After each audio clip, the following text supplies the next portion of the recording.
பவித்ரோற்சவம் என்பது புனிதப்படுத்தல் என்ற பொருளில் வரும் பெருமாளையே பவித்ரன் என்று அழைப்பார்கள்.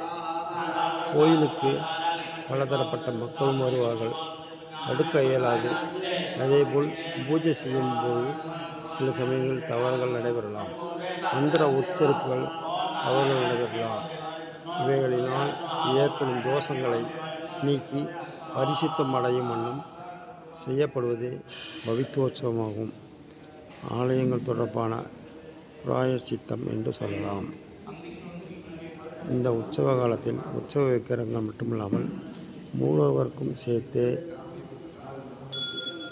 விசேஷமான பவித்திர மாலைகள் அணிவிக்கப்படும்.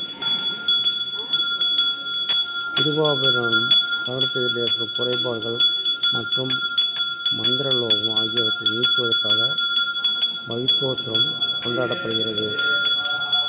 கோயில்களுக்கு வரும் மகான்கள் துதிக்கும் துதிகளால் இறைசக்தி, புனிதம் ஆகியவை பெருகும். அதே சமயம் அங்கே வரும் பக்தர்களின் குணங்கள், மாறுபட்ட நடத்தைகளால் அவர்களுக்கு ஏற்படும் சூட்டுகள் போன்றவைகளால் மூர்த்திகளின் இறை அம்சங்களின் மாறுபாடு ஏற்படும். அவை சரி செய்து மூர்த்திகளின் சாந்தியம் குறையாமல் இருக்க பவித்ரோற்சவம் கொண்டாடப்படுகிறது. லோக சேமம் கருதி செய்யப்படும் புனிதப்படுத்தும் நிகழ்ச்சிதான் பவித்ர உற்சவம். நன்றி.